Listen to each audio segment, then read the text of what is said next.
Hello my dear student. आपका math magic में स्वागत है। आशा करता हूं आप स्वस्थ होंगे, तंदुरुस्त होंगे। दोस्तों, आज मैं आपको बड़ी भिन्न निकालने का सीक्रेट ट्रिक बताने वाला हूं।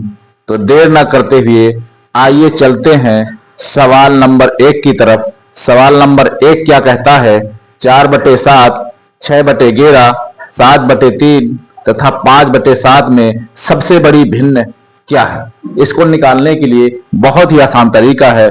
सबसे पहले लिखेंगे 4/7, इसके बाद 6/11, इसके बाद 7/3, इसके बाद कामा लगाएंगे और लिखेंगे 5/7। इतना लगाने के बाद फिर क्या करेंगे? 4/7 का गुणा करेंगे 6/5 में, सॉरी 6/11 में। तो क्या करेंगे? 7 छंग 42 और 11 का 4 में किया तो 11 चौक 44।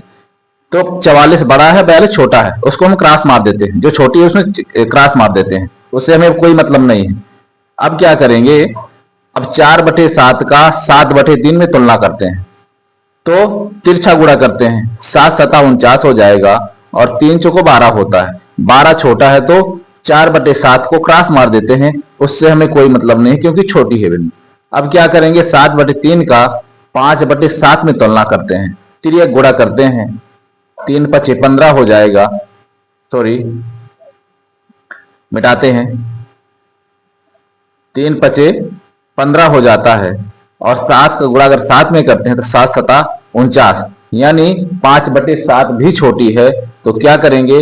हमारी जो सबसे बड़ी भिन्न निकल करके सामने आई है वो सबसे बड़ी 7/3 हमारा राइट आंसर है, यानी सबसे बड़ी भिन्न 7/3 ही है। चलते हैं नेक्स्ट सवाल की तरफ। नेक्स्ट सवाल क्या कहता है देखते हैं।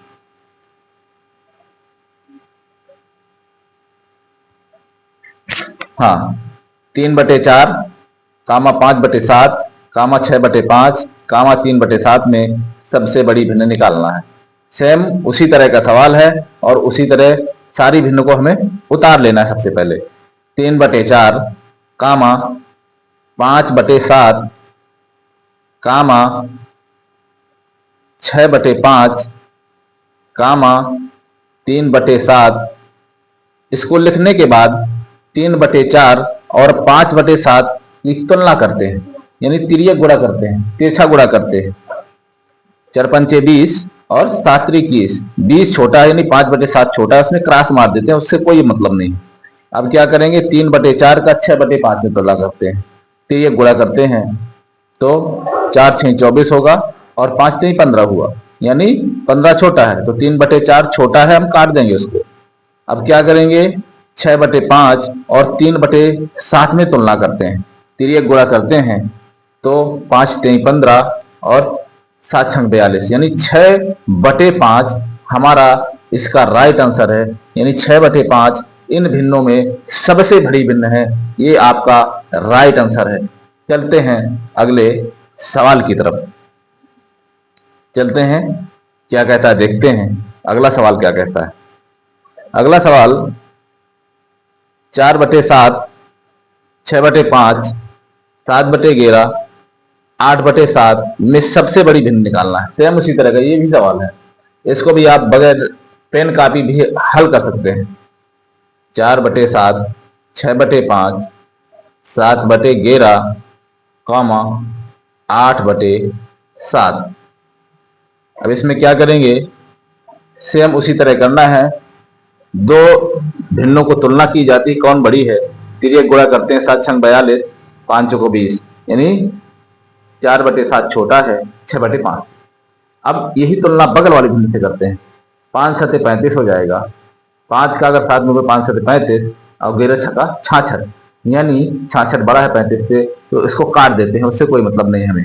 अब क्या करेंगे? 6/5 का 8/7 में तुलना करते हैं, 5×8 = 40 हो जाएगा और 7×6 = 42, यानी 40 छोटा है 42 से, तो 8/7 को काट देते हैं और हमारे सामने जो 6/5 ये भिन्न हमारे सामने निकल कर आई है। इन भिन्नों चारों भिन्नों में से सबसे बड़ी भिन्न 6/5 5 ही है। चलते हैं नेक्स्ट सवाल की तरफ। नेक्स्ट सवाल क्या कहता है?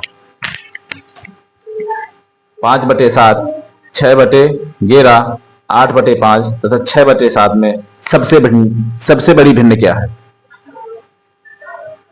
सबसे पहले 5/7, 6/11, 8/5, 6/7 को उतार लेते हैं। सेम उसी तरह इसमें भी तुलना करते हैं।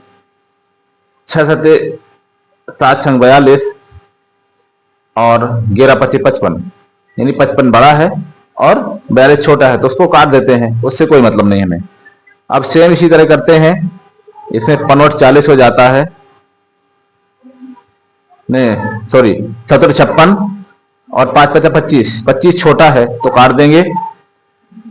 अब यहां पर 8/5 और 6/7 में तुलना करते हैं। 5 6 30 और 7 56, 56 बड़ा है, 6/7 को काट देते हैं और हमारे सामने जो सबसे बड़ी भिन्न है 8/5, यहाँ पर सबसे बड़ी भिन्न है, चारों भिन्नों में से सबसे बड़ी भिन्न है। तो दोस्तों वीडियो कैसा लगा कमेंट करें, शेयर करें, सब्सक्राइब करें। धन्यवाद दोस्तों, आपका दिन मंगलमय हो।